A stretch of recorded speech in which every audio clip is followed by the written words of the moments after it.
Hello, Denise Ramon, and hello, my boy Eric. Congratulations Hi. to Jenna on her graduation, your daughter, tonight. Yes. Shout out Eric to her. Eric says, "Hi Mama." He says, "I love you." And he's real excited for tonight. He's just real, I don't know, his energy is real light and happy. Awesome. Yes, yeah. Well, Yeah. excuse me if I'm covered with mosquito bites because I went over to your grave marker and cleaned it. It's the worst thing. I hate it. I hate doing it. Yeah. It needed it though. So anyway, I got back in the nick of time. We are going to talk about Stonehenge. Aren't you excited, Eric and Denise? Eric says he's very excited. He says he's going to give me a lot of information, and I had known nothing about it. I And don't. I didn't either. I mean, I looked it up to see what it looked like, Yeah. because I had no clue what it was. And Yeah. Eric was teasing me and saying they're just a bunch of stoners. That's what he was telling me earlier today, but I'm sure they're more than that. Well, apparently there's this urban legend that some teenagers went missing in Stonehenge. They went in there, and all of a sudden there's this lightning and blue lightning and all this blue light, a bunch of screams, and whoosh, they disappeared. What happened? Or is that even true?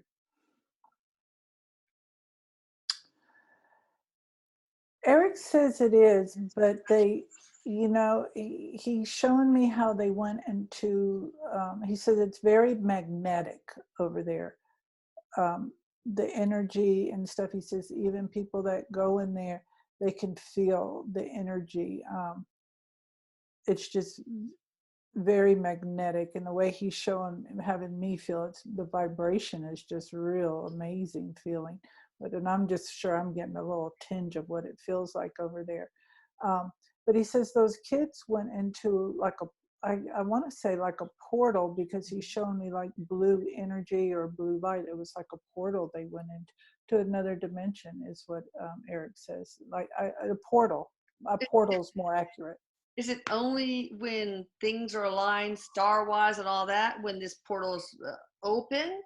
Because I mean, there are people who probably go in the middle of the tours to go there, and this doesn't happen to them. So is it just like when everything's aligned right? Eric says yes, it has to do with alignment, and he says it's kind of like, um, this is Eric reference. He says it's kind of like, getting pregnant. It's a matter of if you catch the egg, and Yeah. everything, and it's a hit or miss in how it's done. But I don't. Eric is saying, it's not like you're playing Russian roulette and seeing if you're going to get taken away or not. Eric says there's an alignment with all of that going on, with the stars, the energy, everything, an alignment with the people who go there if they want to. So yeah, it's not like they're snatching you and you don't have a say so. There's an alignment there with that. Okay. So yeah, another witness also uh, saw lightning, the bluish globe, and this really Uh, bright light. So where are these teenagers now? What dimension are they in? And are they okay? Eric says yes, they're okay, because there is no death. He says they are okay. He says really they're doing well. Well, Uh, what, did they lose their bodies? Did they die did their body die in all this or he says yes, and how we see it, yes, the body died, but it's more or less like Eric has shown me. It's like you unzip your oh bodysuit like a wetsuit, and you just get out of it and go on like that. The oh, how that was done, and uh, but I feel like Eric is showing me, I don't know why, but Eric is showing me like they're much further. They're not like in the fifth or sixth dimension. They're much higher than that. And they're much higher than that. I feel like whatever it is that they had within them was much better use somewhere else. okay, are they like where you are, like they died and went to heaven, or are they on another planet, another universe?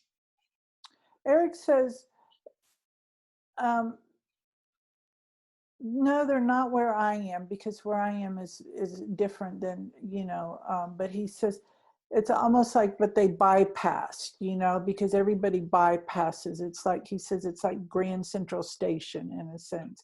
And so everybody bypasses, but it's,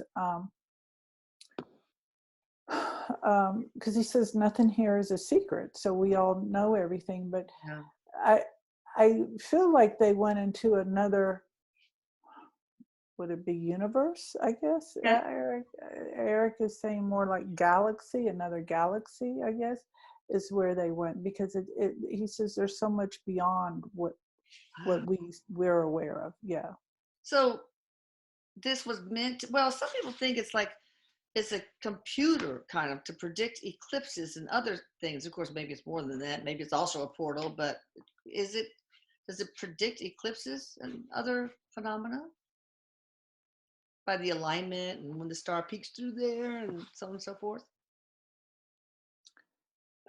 He says, Eric says, yes, yes, because, how those were lined up, and there's a certain, um, their shapes mean something.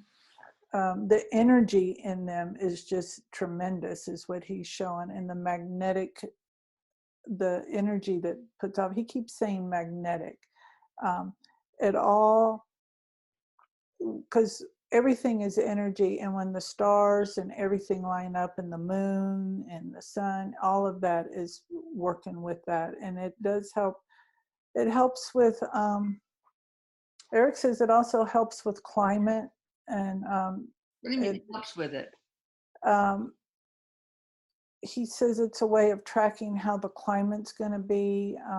You're going to know if there's going to be a drought. You're going to know if there's going to be floods. You're going to know if there's fires. Or he says it just it the, he's just saying the way everything lines up, you can tell. He says, but do we know how to read it? He says there's very few people that can study that and know that.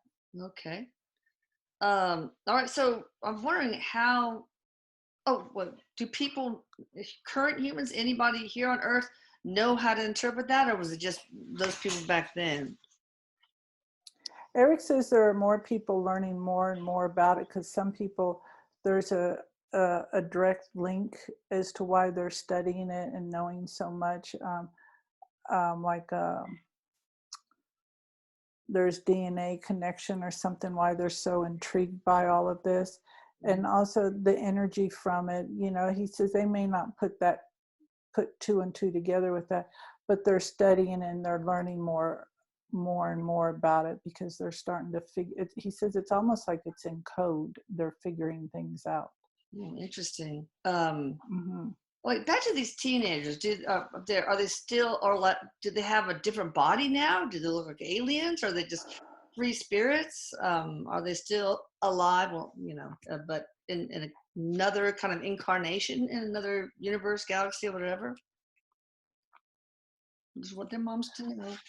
I know. I don't feel like they're here on Okay. this point. I don't feel like they're here.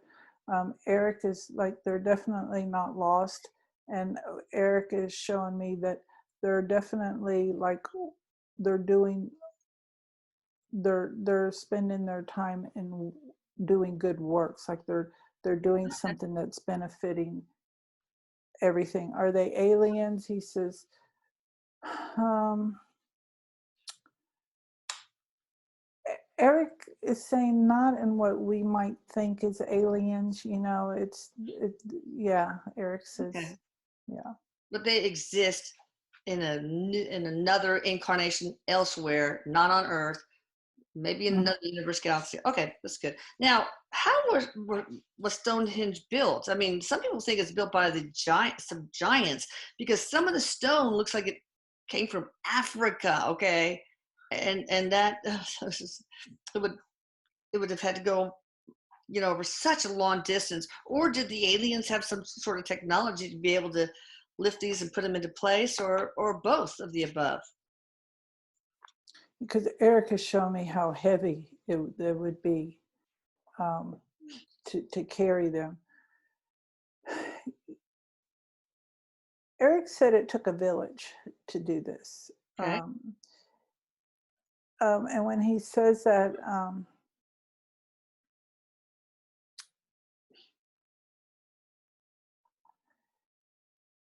I feel like there was ET type of energy help with that, but also with them being so magnetic, and I with that help, and I'm asking him about the giants. Did the giants, there was extremely tall people that helped participate in this, but the way he is showing me, it's like almost these stones didn't weigh as much as they weighed while they were being transported.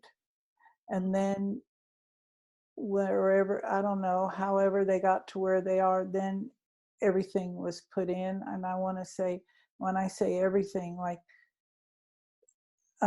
because these aren't just regular stones, Erik says. Yes, some of them are from that area, but some are from elsewhere. Yeah. Yeah, they're just not regular. And there's such a tremendous energy, pulsating energy within them. He's showing me, and just how magnetic they are. And he also says they're very protected. So did they come from Africa? Erik says, yes, you could say they come from there. He's Oh, saying yeah. some. He's saying yes, some came from there. He's saying yes. Now, what about, oh, go ahead. He's just saying yes, but I feel like they were, that's where they came from, but then I feel like they were brought there from somewhere else too, the way Erik is saying, like that wasn't the original spot where they were found. So Yeah, I think it was local and from far. And then what about, I read this somewhere that Mercury, the ETs had a way to make it into a vortex so it would have create an anti-gravity field. Do you think that that's what they used to, I mean, that's the technology that they used to make these, as you said, Erik, they were lighter at first, but then they were heavy when they were put into place? I mean, lighter Erik says, transported? Yeah. Erik says, very good, Mom. He says, very good. He goes, it is something to that extent. It's something very similar to that, yes. So, Of how they, yeah. okay. Is Stonehenge, is it connected to some sort of energy grid? They have ley lines, right? Male and female intertwined energy lines forming a system of 12 that encircles the globe. And there's one at 51 degrees where, parallel, whatever, where Stonehenge is. Is it hooked into the ley line energy grid or another energy grid for that matter? Erik says it's definitely hooked into the energy grid because of, and he keeps going back to the magnetic field, and they are full of energy. There's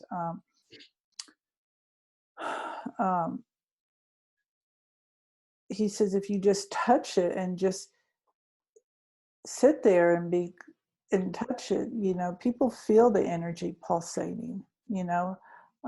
Erik also says that they're very healing. So I don't know if people go there for healings or whatever they do. I don't know. They probably, I bet they do all sorts of different things, not just a portal, but, you know, obviously predicting eclipses, weather and stuff. They probably had a multitude of purposes. Now, just before the eclipse, does the Earth's electromagnetic energy and underground linear forces, the ley lines, go to zero so that Stonehenge has to reboot? And so there are two phases. I think an inner circle and an outer circle. The inner circle, phase one, was built in 2500 BC. And a lot of scientists think that that is sort of a rebooting system, this phase one, the inner circle. So is that true? The electromagnetic energy of the earth goes to zero. Stonehenge has to reboot, and that inner circle is responsible for that rebooting. I hope I have it right. Erik says yes. He said yes. He said you've done a good job of explaining it and describing it. And he said yes, but there's more to it, Tell me. that goes on. He says it's almost like when it goes to zero, it's when it reboots, it's like a rebirth Oh, of new energy is what's going on. But he said yes, it's he's and I guess that he's saying he says reboot's a good word, because when you reboot, you're like giving it a bumps, a new start, a fresh start, and so this is the same thing, and that vibration, that magnetic field goes out all over the world. wow. Well, what's I the know. purpose of it? Rebooting and rebirthing energy. What's wrong with the old energy? He says, "Do I have to explain, Mom?" He says, um, You do. Dumb it down for me, please. he's saying because it's almost like we get immune to the energy that's here. Oh, And so he goes, it's just like the information that we have, it only serves a purpose for so long. And then we have to get more information to keep us propelling forward with life. And he says, and this is the same thing with this. He goes, it has to have new energy. It has to be recharged so things can continue moving. it's kind of like for you Mac owners will understand, like zapping the pram, maybe. Kind of like Mm-hmm. that. Well, what is phase two all about then? The outer, I think it's the outer ring. I hope I'm not getting it backwards, but He he says it's about keeping balance. And when he okay. says balance, I just feel like helping to keep balance with the planet. Okay, well, what's interesting about the inner circle, it's symbolic of the female womb because it's open at one side, like it's to give birth to energy. Maybe that's what you just got through saying, Eric, right? He said yes. He said yes. And well, there was a time, let me sort of find that part. Um, that oh yeah, that that was more of a lunar cult. First, it was like a goddess lunar cult celebrating the moon, right? And the heel stone of the inner circle was used to align perfectly with the moon. Then the solar cult, the masculine, took over, widened the entrance, that little entrance, the womb, and it's a degree off from the sun. So that's when the massive stone monuments were erected and it became male dominant, the cult of Saturn. And so they think those top stones on the outer circle are Sarsen stones. And Sarsen means non-human. What's that all about? Oh, wait, one more thing. And they say that the reptilians added the Sarsen stones during the solar cult when it took over, to try to gain control of the region and of humanity. The top stones, the Sarsen stones, on the outer circle. Um, he's Erik says the masculine energy was to bring more balance in. Oh, that's what the Uh, okay. yeah, bring more balance in. And because you have to have balance. He says just like we're both of the feminine and the masculine energy, because we have to have balance. And if one gets more out of control than the other, then he says then we get out of control. And he's talking about like, um, if we have more testosterone as opposed to estrogen or progesterone, we just don't balance, we don't function correctly. And he's saying it is to balance it out. I don't really, he's not showing me, he's not saying it's not, it just wasn't for dominance. Okay. Did the reptilians, maybe they're nice ones, I don't know, put the Sarsen stones on top of the outer ring? Or did. I'm getting no. Erik is like, no. Okay. Let me see. So, yeah. Why in 2700 BC did the stones reflect the exact position of the planets? What's the importance? Oh, wait, first of all, before you answer that, what was wrong with just having the goddess cult, the moon cult? How did it demonstrate that it was out of balance? People were all bitchy, for 28 days or what? Eric says you Eric says you need both energies to have a balance, because it wouldn't have worked well with the masculine energy. You just have to have a balance, because um, they both ground each other.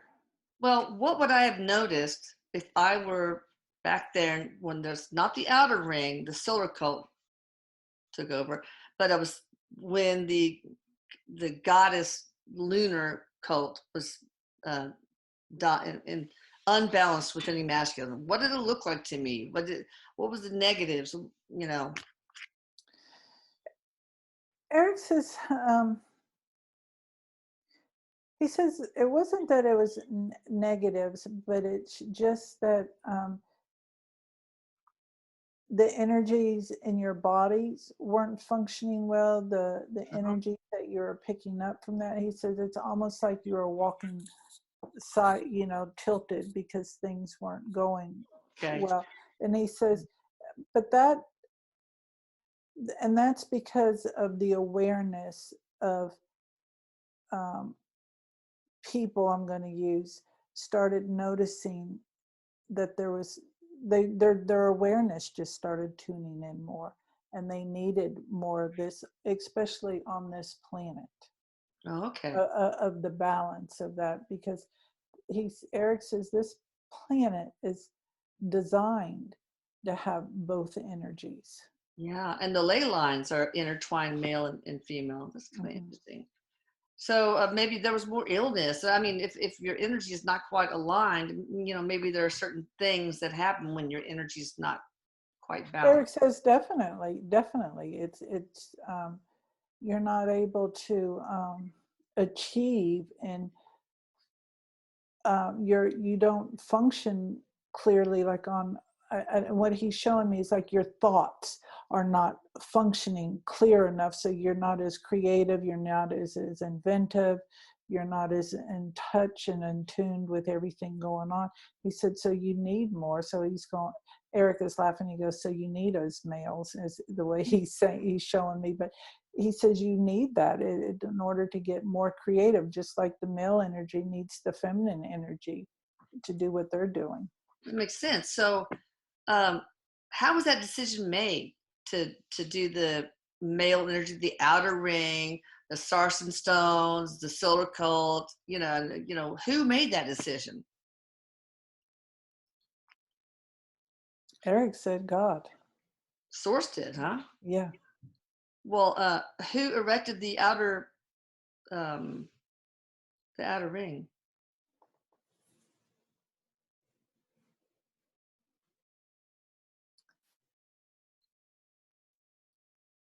Someone, Eric says ETs, it wasn't, Eric said ETs did, Yeah. Yeah. That's all I need to know.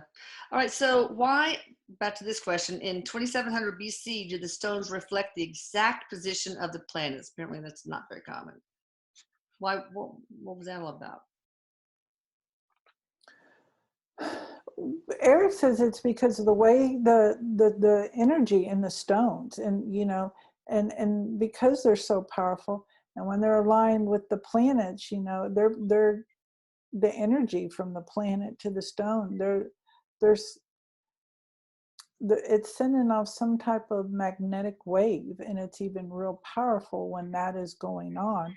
And Eric says it's all mathematical, because he says a lot of people are doing the math of all of that to decide and and figure things out. And this is one way how they're seeing how things are lined up, things are the way they are, because he shows me magnetic, but he's also shown me the mathematical way, because everything is numbers, I guess. Everything's math, pretty much. Yeah. So did they, align these stones in anticipation that they would, in 2700 BC, that they would, reflect the exact position of the planets because they wanted to have that powerful energy moment?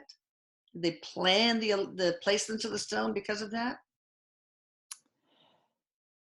Erik has shown me how they kind of like move that part, like how like they kind of like it was on a round wheel and they kind of like a lazy Susan, and how they were able to move it. Oh, Um, that's cool. I'm sure if they could hoist them into place, they can move them yeah, too. yeah, it's like it was a lazy Susan. Anti-gravity device. Yeah, Yeah. yeah. What is the relationship of Stonehenge to Saturn? I'm going to tell you a little bit more, but like there's some connection. Like 30 of the lintels in some stone in Stonehenge, but the 30 years for Saturn to go through all the zodiac cycles. Okay, that's one thing. Oh, we'll go with that. So what does the Stonehenges have with Saturn, Saturn? something going on with Saturn, and there's a lot more that we'll share. Well, too, like for example, there's a hexagon shape at Saturn's North Pole, just in the shape of Stonehenge. So Wow. there's talk about whether the Saturn maybe um, hack into a waveform, some waveform information transmitted via the sun, and then broadcasts a reality. Oh my God, let's back up. Okay, what is the influence of Saturn on Stonehenge? Erik says Saturn is a very powerful planet, um, and how, and he says that we are like when you really go in depth to your own astrological sign and really go in there, you can see how Saturn plays parts and stuff. And Erik has shown me that has a lot to do with your energy level. So, Yeah. and I don't know anything about astrology other than my zodiac sign. No, I'll get to that. That's interesting. I'll have to look Okay. that up. So they had this other kind of Stonehenge. I don't know where it is, but it seems to be influenced by Mars. Does that resonate with you? Is that right, Erik?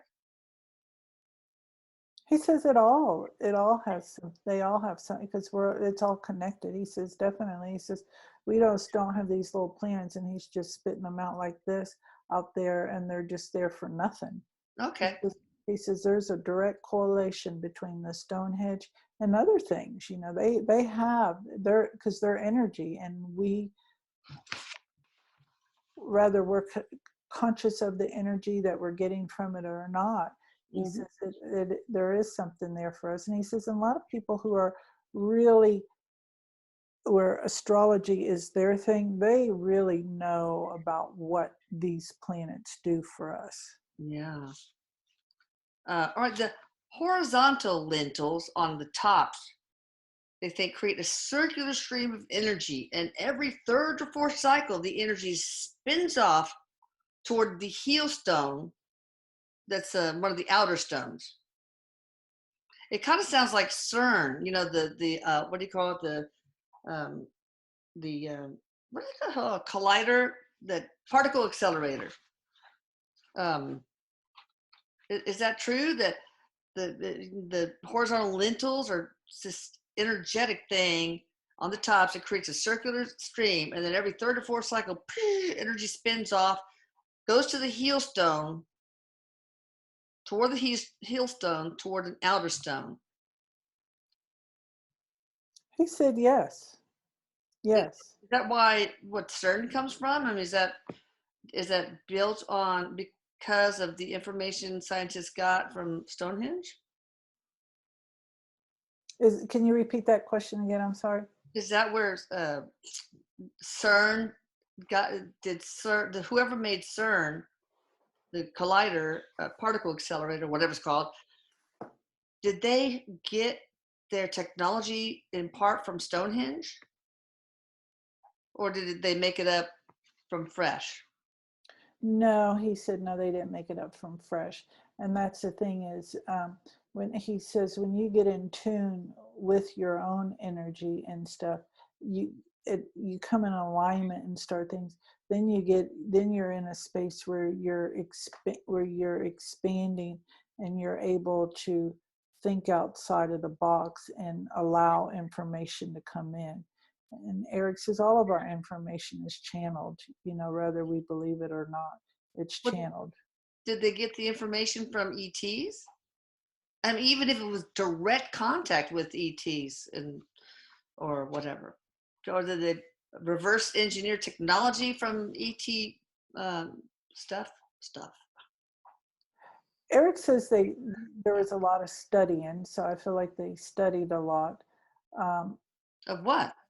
um, Erik is saying the energy field, because I guess they were real in tune to what was going on, the inner feeling of the energy. Who, the scientists? The creator? Yes. Okay. Yeah. Hmm. So they didn't And have any, like, I don't know, information from ETs or reverse engineering? Erik says, yes, they did, but not in the way that maybe you're asking. But Erik says, that stuff gets channeled, Oh, and they may not say, oh, I got this from an ET, but it's like, okay, you're ready for this amount of information. And Erik has shown me, and Erik has a thing about telling me about our information getting spoon fed to us, and he's showing me how some information was being spoon fed to those people so that they could, because there's beneficial information the more we know about this. interesting. So, okay, so you got these horizontal lentils, spin, circular stream of energy, and spitting off energy every third or fourth cycle. So, were our ancestors who created this sending energy along ley lines in order to open a doorway to another dimension? Um, And that's what they think that the CERN was created for, to create a portal to another dimension.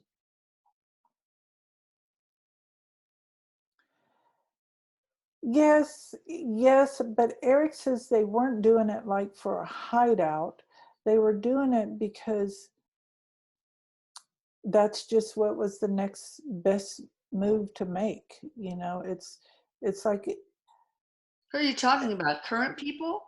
no, the ancestors, like they Oh, knew. okay, okay. It's like it wasn't a big deal like it is right now, like us discovering this stuff. Oh, okay. Back then it was like, this is the next logical thing to do. It's kind of like when you get out of high school, you go to college. Most people do, it's like the next logical thing. And they weren't, Erik says they weren't so suppressed as we Yeah. became.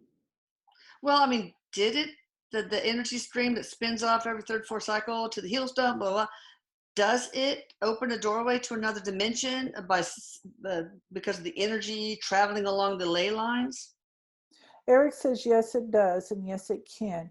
And yes, we can experience that. And it's almost like we can experience the energy and not be lost, or we can be lost. It just depends on where we are and our thoughts.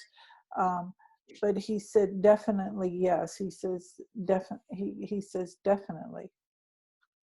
All right. So Elon Musk, had a lot of talks with Secretary of State Ash Carter and Obama, hush hush.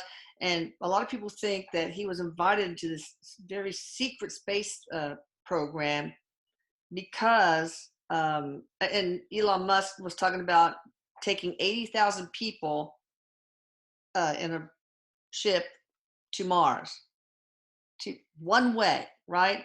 Now, I don't know why a billionaire would want to go to Mars and stay in tents or whatever, unless he knows something we don't. Like, we've had these cataclysms every, I don't know, 27,000 years or whatever. These destroyed everybody. So I'm just wondering if this is, like, some people think the CERN was created by the deep state to create this portal so that only the elite can go away to another planet or whatever. And so what do you say to that? Doesn't sound fun. Erik, um,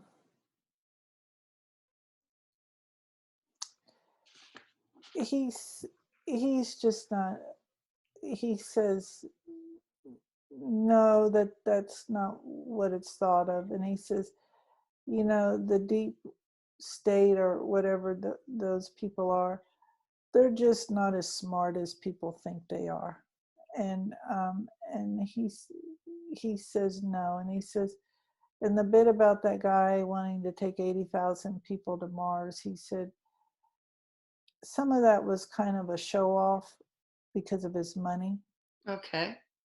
And another is like power, and stuff. But Erik says he doesn't think that he could get 80,000 people to go with him on a one-way trip to Mars. No way.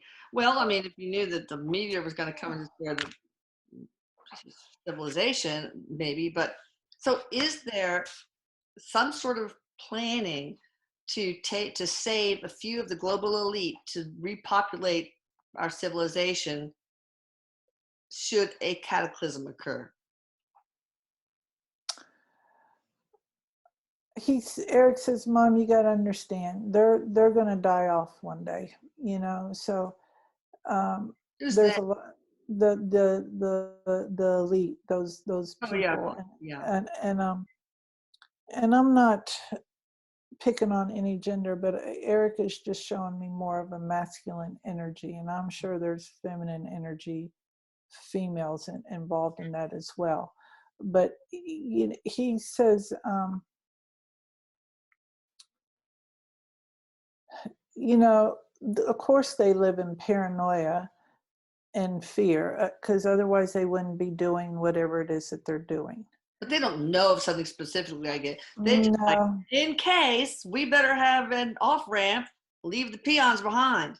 That's probably always been that kind of thought for. Yeah, he says it's no different than people who buy a new car and they don't trade in their old car and they say, well, we better just keep it for the just in case, and yes, but um he's But yeah. is CERN one of these things that hey, we got a portal to go to another dimension in case? Is that one of its purposes? For the elite For people. anybody really. um Erik says to go into these portals. You just can't pop in and go in just because, oh, I'm ready to go or whatever. You have to be in alignment, Erik says, with that Yeah. energy. But I You mean, just, isn't that one of the reasons it was engineered in the hopes that it would create a portal? it's a, yes, but Erik says it's kind of like,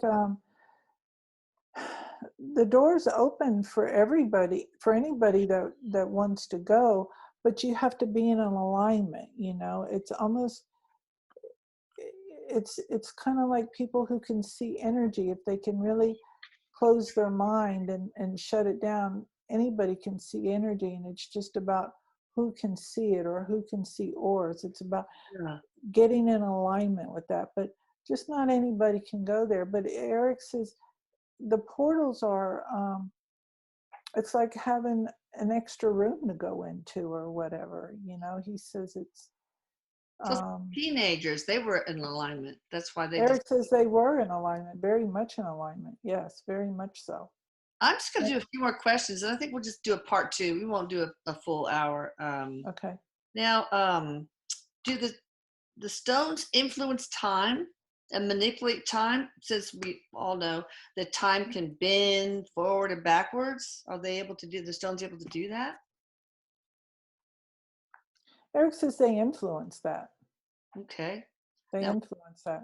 what does the placement of the stones aligning with Saturn, this outer ring, have to do with our space-time reality, if anything? I don't even know what that means. Um,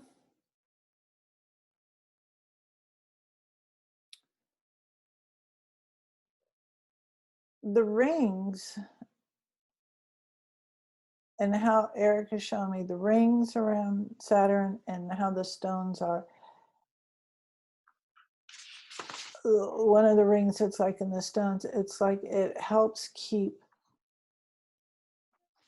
how would I say that?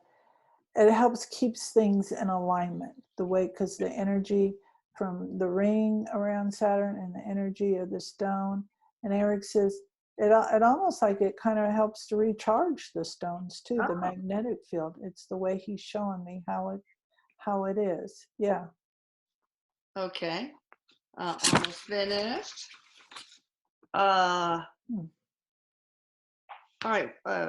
Now this hexagon shape at Saturn's North Pole, kind of the shape of Stonehenge. Where's that go? What's going on there? Why? Yeah, Erik. Yeah. I know, I'm sitting there going, help me, Erik. um, Erik says again that hexagon shape, the measurements and how it measures and how it aligns with the stone at certain times. I want to say how the planet is turning. It has something to do with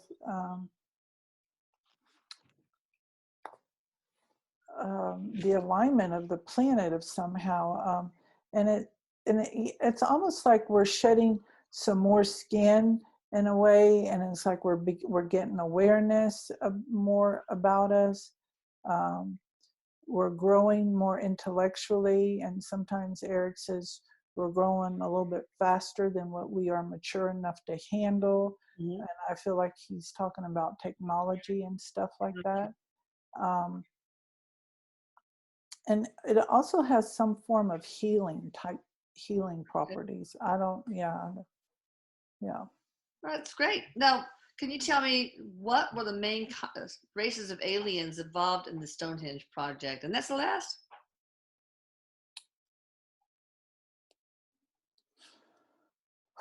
Well, Erik has shown me there are people taller than those stone hedges, so I don't know how tall Ooh, they wow. are. So there's people taller than them, so they must be real tall by your reaction. He showed me there's people, because it's like the way they could just put their hand on it like a table, you know. It's like Uh, tall whites, Pleiadians, ones that we don't really know about, avians, blue avians, insectians. I mean, the Nephilim giants, wherever they came from. you Or know, they're two-legged is what he's showing me. They're two-legged is what yeah. And I just feel like they were very nurturing, kind-hearted, loving beings. Uh, what planet were they from? Or what's a constellation even? what starts with an A? Because I'm getting something with an Arcturus, maybe? Arcturus? Or maybe one that we don't know, that I don't know about anyway. something with an A. I don't know. I don't know if it's Arcturian, Okay. but Erik says, you know, Pleiadians did play a part there, and of course other ETs came to visit, you know, and stuff, because you know it's kind of like word of mouth of what, you know, something that's here, and so people are Yeah. visiting and stuff. So Okay. you know, that's Sounds good. Where are the tall whites from? Or, I mean, could they be? Well, I don't know. I'll check that out later. But anyway, thank you, Erik. I love you. Congratulations again to Jenna, your daughter, and thank you, hey, congratulations to Rhonda and you both. Um, it's going to be a great ceremony tonight, I'm sure. I love you, and you guys check her out at deniseramon.com. Bye. thank you. Erik says, I love you, Mama. I love you more. Oh, Bye. take care. Bye.